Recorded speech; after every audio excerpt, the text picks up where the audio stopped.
Story 1. The obsession with what society will think. People care more about neighbors' opinions than their own happiness, whether it is career choices, marriage, clothes, or even timing of dinner. It is exhausting here in India. Story 2. In my country, there is an unspoken rule that you have to sacrifice your mental health to be seen as hardworking. If you're not constantly tired, burned out, or working on your laptop at 10 p.m., people act like you are lazy or unserious. Rest is treated like a guilty pleasure instead of a basic human need.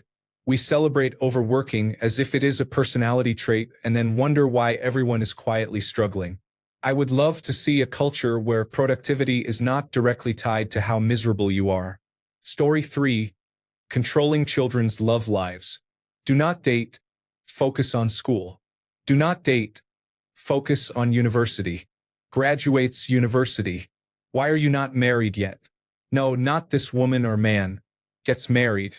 Why do you not have children yet? Story 4.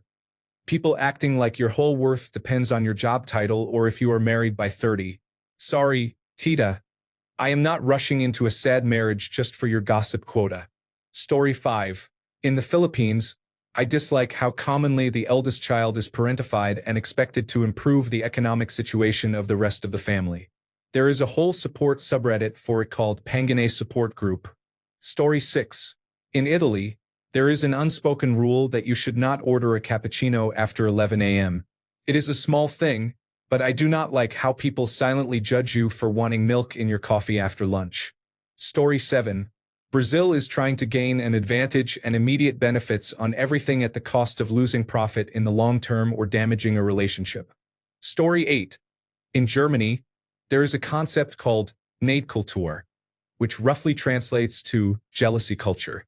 People make jokes like if you see a giant house and you don't even know who lives there, it would physically hurt them to just say, "Oh, what a nice house."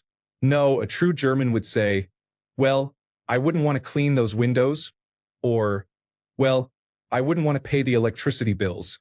They don't even mean it that way, but being positive is just not typical in Germany. I got a really nice car a while back, and my friend said, "Well, it's really low. It's unusual to sit so low," instead of just saying, "Good for you." Story 9. Fashionably late. We literally call it Indian stretchable time, where people are late simply because they can. Story 10. One thing I miss about Japan is how quiet it is on public transportation. Here, people talk on the phone and play music at full volume. I hate that, especially in the morning when I am still half asleep. Story 11. We are Dutch. Being honest and direct is part of our culture. Being honest and direct is important, but many people use this as an excuse to be rude, insulting, and sometimes racist. Story 12. We normalize toxic positivity to such an extent that you could be on fire and someone would say, "At least you are warm. Please let me have a bad day," without a motivational quote. Story 13. The Swedish concept of jantelligen, the law of Janti, can be described as a social code of conduct that discourages individual success and standing out from the group. It emphasizes modesty, humility, and equality, often to the extent of discouraging ambition or personal pride. At its core, jantelligen says, "Don't think you're better than anyone else." It originated from a fictional set of rules in the 1933 novel A Fugitive Crosses His Tracks by Danish-Norwegian author Axel Sandemos. The law includes 10 unwritten rules, such as, "You're not to think you are anything special. You're not to think you are better than we are. You're not to think you are smarter than we are. You're not to think you can teach us anything." Although originally meant as a critique of conformity in small-town Scandinavian life, jantelligen has become a well-known term in Swedish and broader Nordic culture. It can be both a social norm, keeping people grounded and egalitarian, and a point of criticism for holding back innovation or individuality. In English, you might describe jantelligen as a cultural attitude of collective modesty and social leveling, where individual success or self-promotion is frowned upon.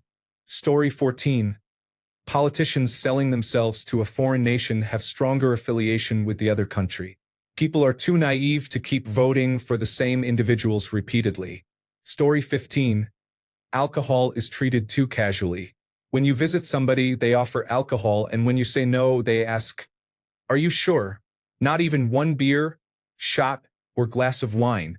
Even if you say, "I don't drink and drive," the usual response is, "One won't get you above the limit."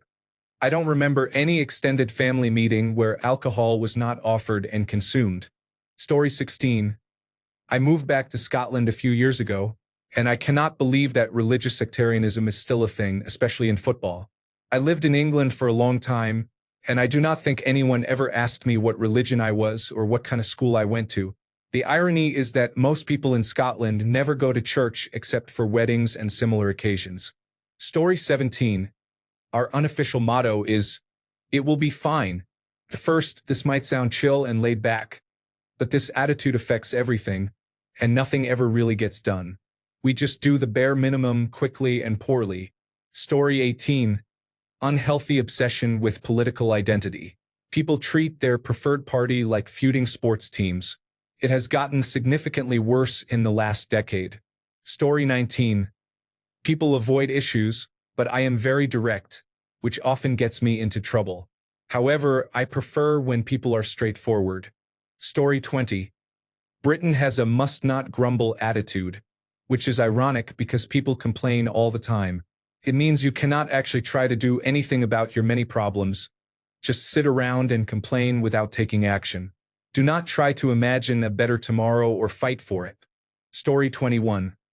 America. The nicest people in the world become instant entitled drivers the second they get behind the wheel. I drive for a living. It's astonishing. Story 22. United States, but perhaps more in the Midwest and South than the rest of the country. Friendly but persistent proselytization. People never stop asking you to come to their church until you are inside it. Then they assume you want to come back, and they want you to attend additional meetings, join Bible study groups, participate in fundraising for a mission to Africa, and so on. Never ends. My hometown had about 20 different churches the last time I checked, and nearly everyone in the town is some form of Christian. All those who actively practice their faith believe everyone outside their fellowship is going to hell. Out of the 8,000 people living there, about 800 of them are cheerful older women named Carol who will come over to your house uninvited, carrying a casserole and a message from Christ. Story 23. United States. Things are competitive by nature rather than cooperative. I am much more of a cooperative person. Story 24. The obsession with eye contact leads to the assumption that people think nefarious things about you when you do not look them in the eyes. In most cases, the other person is probably nervous and not acting with ill intent. Then, people get upset when you make too much eye contact. I might just close my eyes when I talk to people in person, but that would also be seen as a problem. Story 25. Drinking culture generally, but specifically binge drinking cider or cheap low-quality lager in the middle of the day, especially while on public transport, as if it is impossible to take a 30-minute train journey without alcohol or to get anything less than completely intoxicated once started. Story 26. What do you do for a living? Is one of the very first questions you get asked when meeting someone new in the United Kingdom. I am sure some people ask just genuinely wanting to get to know you, but to me it reads as, "Tell me all about your life and what you spend the majority of your free time doing, and I will judge your entire worth as a human based on your answer." Story 27. Being intoxicated and driving, thinking I have this under control.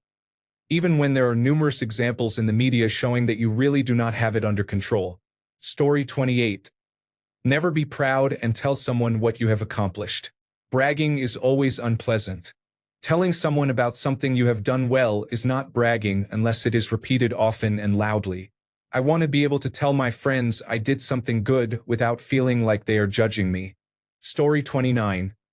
Elders' point of view needs to be respected even if they are wrong, condescending, or sexist. You also have to listen to their unnecessary taunts, especially if you are a woman and a daughter-in-law. Story 30. The number of people who do not wear shoes is surprising. Edit. I should have specified that I meant in public places, for example, supermarkets and petrol stations. It is so unpleasant. Story 31. Assuming that disabilities are only for the elderly and that a young person cannot have a disability unless there is a tragic accident reflects a misunderstanding. Additionally, Viewing disabled individuals as better off dead and not worthy of accommodation or respectful treatment is wrong. Story 32. I am originally from the Balkans, and alcoholism is heavily normalized there. Having morning coffee? Have a drink. Just had lunch? Have a drink. Going out with your friends? Get drunk or you are a coward. Hangover? Have a drink. It will make you feel better. Story 33. That one person's ignorance is as important as a trained professional's training, experience, and skill.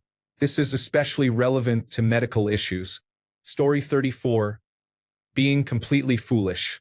Confusing politics with a fantasy football game. Parking in disabled spots when you do not need them or using them as a cart corral. Story 35. I am of Jamaican heritage, and it is a cultural norm that Jamaican food spots often run out of food early and servers are rude. Since I can remember, I have accepted this, and it has become a running joke globally. Story 36. Loud and annoying weddings conducted without consideration for nearby residents or the surroundings. Story 37. Not offending people or voicing your opinion if it will offend someone. If you do, you come off as rude. Many people talk behind others' backs instead of speaking to them directly. Story 38. I'm not interested in politics. It is dirty and bad. Just mind your own business. Russia. You can see how well it worked out for us. We also have a saying, the Tsar is good, the boyars are bad. It means that all of our subordinate politicians are terribly corrupt people who somehow fool the head of state because he wishes the best. Of course, it is not his fault. He is also expected to fix everything personally while the system is not working at all. Story 39. En France, on se fait systématiquement la bise pour se dire bonjour, c'est terrible. Le matin, tu arrives au travail, tu sens la fleur et tu dois embrasser ton collègue qui porte la même tenue que la veille. Story 40. Drinking culture in the United Kingdom is something I cannot understand. The culture I was raised in taught me not to drink unless it was a special occasion, and even then only enough to become a bit tipsy. While I do not fully agree with how I was raised, because I do not think there is anything wrong with having a glass of wine by yourself while reading a book, I have had a lot of trouble navigating the drinking culture. I have been incredibly frustrated by friendships in my early 20s when every meetup needed to include drinks. I live on a street where most of the back gardens include do-it-yourself bars fully stocked with drinks, and they are used most weekends and even many weekdays. I have many friends in their 30s who go drinking every weekend as if it is routine. I simply do not get it. I do not understand the appeal. I am happy to drink in a pub garden on a nice summer day once a year or so, and I do not mind a night out. But the frequency is what I cannot fathom, nor how many social activities revolve around it. Story 41. Religion and church define about 95% of what people socially consider important. Yet, it is the conservative kind rather than the kind that promotes kindness to each other. Story 42. Treating the girl child like a servant, punishing her for existing, denying her education and love while giving all opportunities and freedom to her brother. Parents do not understand that female offspring also carry their genetic material and deserve love. This has been common in Indian families where female fetuses or babies are not killed artificially. If you are not fit to be parents to daughters, you are probably unfit to raise boys also. Story 43. The United States. Our belief that we are the center of everything spoken in English, to the point that we do not even specify which country or culture we are referring to in an AskReddit post. Story 44. I don't like how content we are with life. There is a cultural norm not to complain about real problems. Sure, it is a good trait in general, but we are at a point where we should be angry at the government and start rioting. However, the public sentiment seems to be, I'm sure the ministers are trying their best. I hate to say it, but we should be more French. The country is Finland, by the way. Story 45. As a society, hookup culture is prevalent. I don't use applications and don't go to bars. I have been single and celibate for years because I have no interest in meeting someone just for casual sex. I don't understand how or why people do it, to be honest. In my industry, I don't like the widespread drug use. It is very common for half the staff to be under the influence at any given time. Coworkers have used methamphetamine, cocaine, Adderall, psilocybin mushrooms, MDMA, cough syrup mixtures, and more, all at work. Alcohol use occurs to a lesser degree because it is harder to hide, but I have seen about 8 to 10 people fired for being intoxicated during their shifts. However, the manager who fired them was in the office using drugs. It is a flawed system. Story 46. The drinking culture. It is the "you will not drink with us" kind of pressure that forces you into drinking alcohol due to social stigma if you do not. It is slowly dying off, but it is still very much present with older people, making family gatherings unpleasant.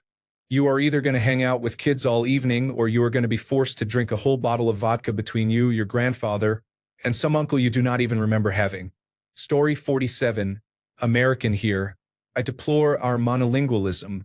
Very few of my fellow citizens have the intellectual curiosity or discipline to learn a second language. Story 48. Using "Hi, how are you?" as a greeting almost never actually means "How are you?"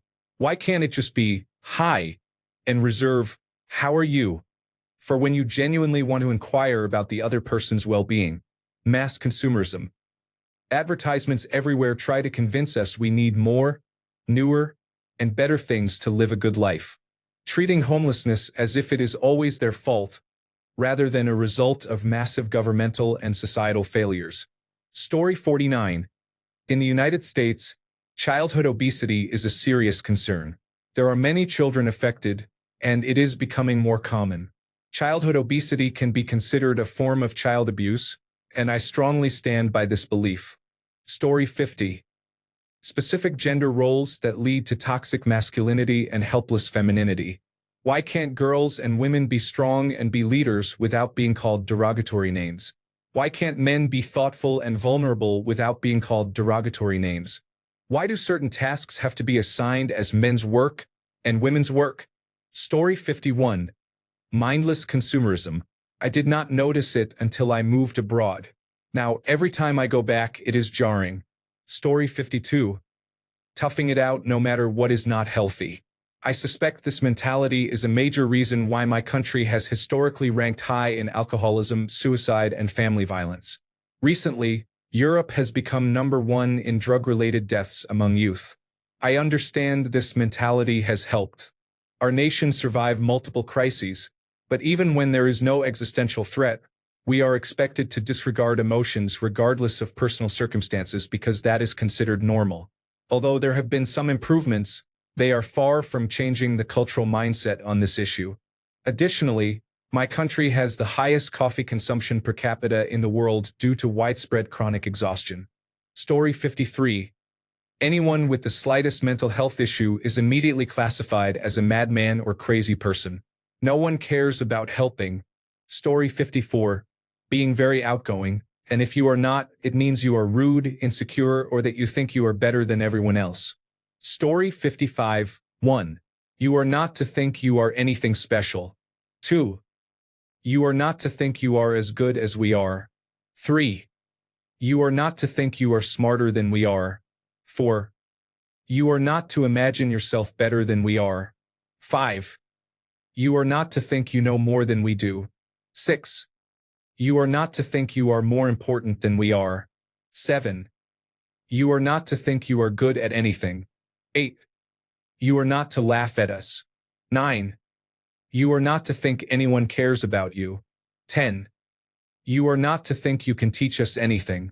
Story 56. Looting a deceased family member's belongings and estate before the body is even cold is absolutely despicable behavior. Families are destroyed over blatant greed. Story 57. Do not think it is as much of a cultural norm, especially nowadays, but when people ask, "Oh, when are you having children?" First of all, it is none of your business. Second, I do not want any children, and most of the time, the people asking have already been told that. Also, tipping. Story 58. That kitchens are not included in rental flats might be more of a convention than a cultural norm, but it is still very annoying. There are other issues, but this is probably the least political one. Everyone who has ever rented here knows which country I am referring to. Story 59. I once had thousands in medical debt. I managed to pay it off. It was less than $20,000. But more than half of all bankruptcies filed in my country are a result of medical debt from illness or injury. Financially, I am in a good place now, yet I am still one cancer diagnosis away from losing everything I have achieved. There is also the fact that every member of my family's birthday is the anniversary of a mass shooting. There used to be an exception to that rule, but I found a shooting spree on that birthday when 8 people were killed. Story 60. In our country, a Rwandan cultural norm that some people find troubling is the expectation for youth to avoid openly challenging elders, even when the elder is clearly wrong. While respecting elders is important, this norm can discourage critical thinking and open dialogue, limiting progress and accountability in both family and community settings. Story 61. The racism, sexism, homophobia, and transphobia are exhausting, and I hate it here. I live in the United States. Story 62. Over-sexualization of bodies during youth, then expecting adults to magically stop seeing things that way. 2 incomes are needed to purchase a home separate from others, as if no one is allowed to be single. Subtle slavery through money has replaced direct slavery by man. Casual sex is empowering, and there is nothing special about connecting your private parts to another. Story 63. Fake niceness in the United Kingdom. Everything is phrased to be as polite as possible, even when it does more harm than good.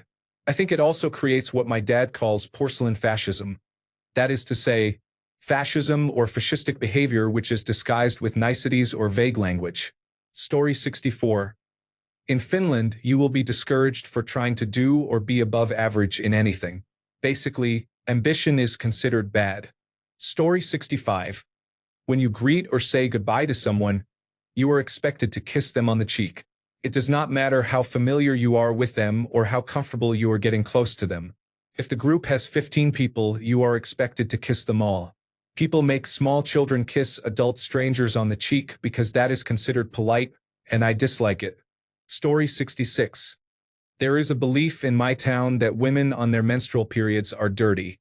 This means that women often avoid activities during their periods, and there is a lot of shame associated with female bodies. For example, women would not go swimming while menstruating, and if they do, they wear t-shirts and shorts over their swimwear. This frustrating mindset holds women back. Story 67. Nobody can eat the last item on a communal plate. Too polite to take the last one, so after every party cleanup there is one lone chicken wing or another item on the platter. One last nacho. One lonely canopy. Story 68. In Australia, our society rewards media personalities, not real innovators and academics. That is why figures like Steve Irwin and Carl Kruszelnicki are among the most famous Australians, not to mention all the attention given to athletes. This is not to say that Irwin and Kruszelnicki are bad. After all, they did many good things. It is just that those doing the real hard work of advancing the nation's innovation earn little and receive little respect from society. We have tall poppy syndrome as well, which leads people to instantly assume that academics are unpleasant. It even influences electoral outcomes, as people become suspicious of anything academics support. Story 69. Drinking culture. It does not matter if you are trying to quit. If your supervisor wants to go out for drinks, you have to go and drink. I do not drink, and at a holiday party for work, I had a glass of soda and was toasting with that. Some of my coworkers said, "You are really going to toast with soda?" Story 70. Rampant hatred of women, racial discrimination, fear or dislike of homosexual people, blaming victims, and corruption. Fear of scandal leads some families to avoid reporting domestic abuse or sexual assault, choosing to cover it up instead. Traditions have become heavy shackles. Story 71. Drink is good. No one can be happy without a drink. Everyone in the room must drink or no one can be happy. Story 72. Cultural Catholicism persists even though religion is largely inactive here and people do not attend church. Yet some individuals support this flawed institution continuing, for reasons I do not understand.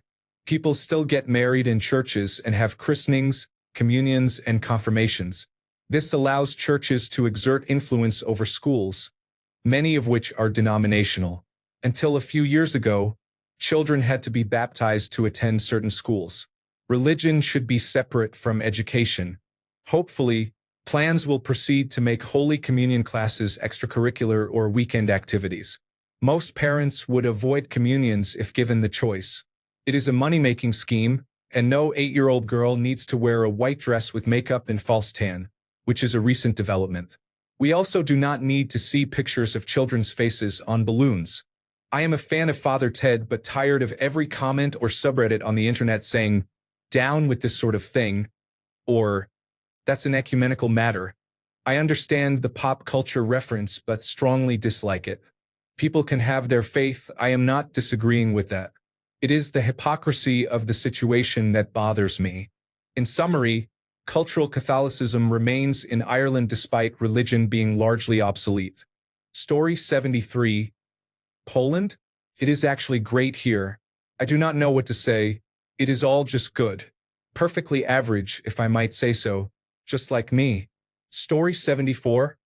In Brazil, being extroverted is almost synonymous with being a nice person. Therefore, you are expected to treat other people, even those you are meeting for the first time, with some intimacy, such as hugging them as a compliment, speaking about your personal life, and ignoring their personal space. It is common for people not to know the difference between a friend and an acquaintance. Story 75. The obsession with protecting the French language has made people culturally lazy in using English or another language. As much as I value the French language, it is tiring and ridiculous. Another issue I consider is the disregard for real-life problems by the entire political spectrum of decision-makers, such as their lack of concern for the current housing crisis, among many other issues.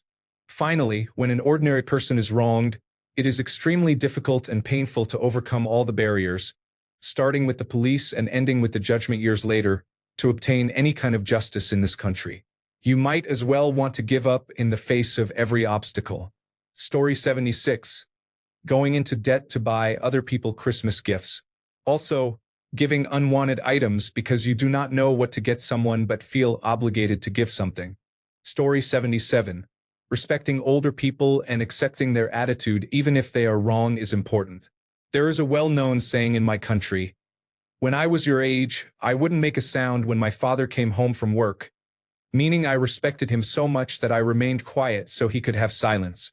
As I grew up, I found this idea toxic. Even as an adult, you are supposed to be respectful but not hesitate to correct an older person if they are wrong about something. Story 78. Wedding culture.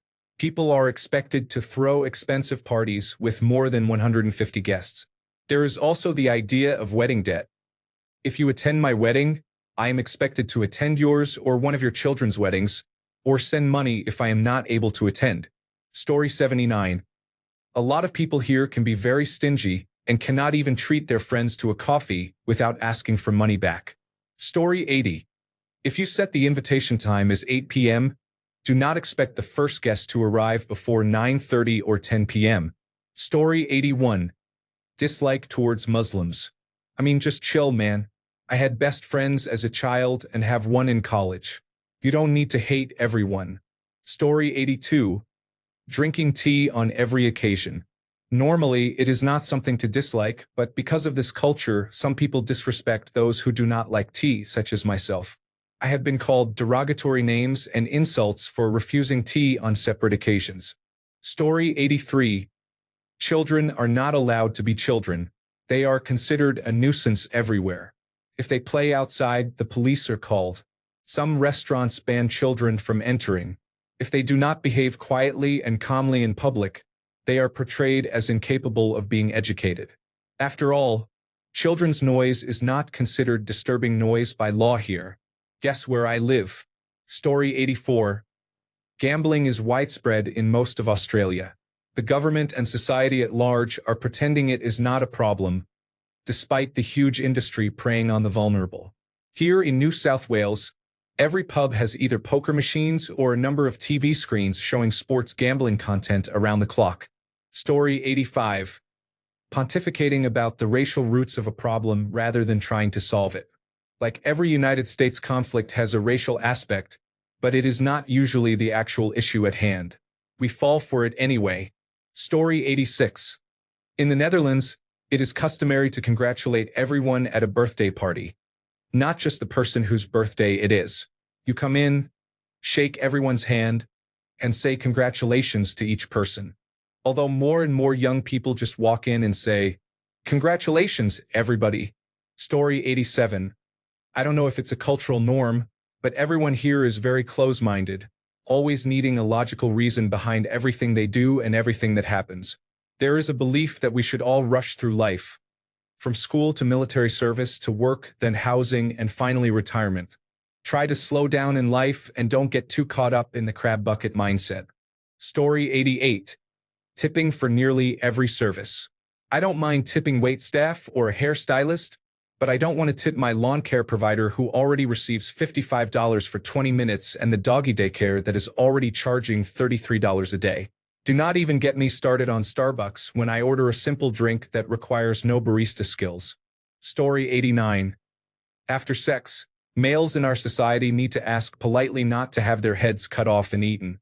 It is very gauche if you do not say anything afterward, which traditionally implies you want your head cut off. Females in that position usually never call back because of the awkwardness afterward. They obviously do not want anything to do with the cutting off of heads either, so they want to put the matter behind them as soon as possible and pretend nothing ever happened. So men, if you go on an adventure abroad, do not be weird. Story 90. The norm of being late to appointments is disrespectful. Time is all we have, and I find it very disrespectful to be late. If you want people to arrive at a later time, tell them the later time. Story 91. United States here. Helicopter parenting and lack of unstructured free play for children. Not responding to invitations for parties, often followed by showing up, or saying maybe when you really mean no. The narcissistic practice of mistaking your freedom for the right to trample on other people. Story 92. Misogyny and pedophilia are widespread issues among the most powerful, and they will likely never cease to exist. Story 93. That if you do not own a car and use public transportation, it is because you are poor or a failure, and their opinion is, why would I want to be on a train with other people? I will take my own car, as if they are not literally with other people all the time outside of their car. Story 94. Tipping. Yes, I still do it, and the amount I tip is well above what is culturally accepted as the minimum. Story 95. You are expected to bow down to your husband no matter what. It does not matter if his family is mistreating you. It does not matter if he is mistreating you. You must remain silent and find a way to fix it, even if there is no possible solution. This mindset is improving among younger generations, but older individuals still enforce it. Because generations often live together for financial reasons, this mindset remains common among younger people. Story 96. Going into debt for things you do not need. If you do not have the money for something you do not need, do not buy it. If you do not have the money for something you need, find an affordable alternative. Story 97. Funnily enough, here in Australia, I cannot think of much I dislike. There are definitely things I do not partake in, but I do not find them intrusive. If I had to pick something, I would say the drinking. Story 98. I dislike that it is an actual law requiring a lawn. If you have a lawn, it must be maintained at a certain length. I would prefer the natural prairie that originally grew here. It would be better for insects, and I would not need to use gasoline to mow it. Story 99. We need to complain more. We are way too comfortable with our standards decreasing because we think about what other countries have. Ours is still good, maybe, but it will not stay that way if we let the politicians keep taking money out of healthcare without reason. Do like the French and keep things clean. Story 100. Tipping in United States restaurants and bars, as well as many other places, is common. Simply pay your employees a fair wage and consider the true cost. Story 101. People dressed poorly in public. Wearing pajama pants, stretched out t-shirts, and baseball caps indoors. They look like they are going to pick up trash. Story 102. Casual racism is considered acceptable as long as it is directed against travelers such as Romani and Irish travelers. This is observed in the United Kingdom and is also true in many parts of Europe. Story 103. Working an excessive, inhumane amount of hours just to make ends meet and survive. Most people I know literally brag about working themselves to death just to pay their rent and eat. It is really sad how brainwashed people are. Story 104. To be conditioned that your career is something you have to prioritize over everything. In America, the harder you work, the harder you have to work. Story 105. Smoking around non-smokers, or where non-smokers are highly likely to be, such as the entrance to Walmart, without first asking permission of those non-smokers, is not acceptable. If non-smokers do not like it, they have every right to speak up or move away. This behavior is completely unreasonable. Story 106. Insurance pretending to provide medical care. Having a few registered nurses on staff does not make you more qualified than a medical doctor who actually treats patients. Story 107. I do not think this is necessarily unique to the United States, but people seem insincere. They say one thing to your face and another behind your back. Story 108. Cars. Cars everywhere. Cars ruin cities and make them dangerous. Also, tipping culture. Companies should be required to pay people living wages instead of putting the burden on their customers. Story 109. Doctors have the final and only say in your medical care. Medical knowledge here can be lacking compared to other places. Mental health is still not fully taken as seriously as it should be. Story 110. Listening to music or watching videos on your phone in public with the volume up drives me crazy. Story 111. People expect politicians to convince them to vote for them instead of doing research by reading actual news sources and voting for the candidate who more closely aligns with their values. How we became so lazy and entitled is astounding. Story 112. Racism, religion, hate crimes, corrupt politicians, end-stage capitalism, unfettered wealth, generational trauma, school-to-prison funneling. Story 113. This idea that parents know more than medical professionals and educators, no matter how uneducated or ignorant the parents may be. Story 114. Many people in my country have obesity, so the only solution has been to change the definition of attractive. Now healthy women are considered underweight, look like men or boys, or are criticized for eating a sandwich. Story 115. It is not a 100% cultural norm, but it seems to become a culture here. You cannot find a good job if you are above 35 years old. I hate this. Story 116. Avoid sugarcoating and backstabbing. Please speak directly and bluntly instead of complaining about someone behind their back. Story 117. Venerating ignorance. Disdain for book learning. Intellectual laziness. Painting any pursuit of real knowledge as elitist. And then complaining about not getting ahead. Thanks a bunch for sticking around till the end of the video. Remember to subscribe, and until next time, stay awesome and goodbye.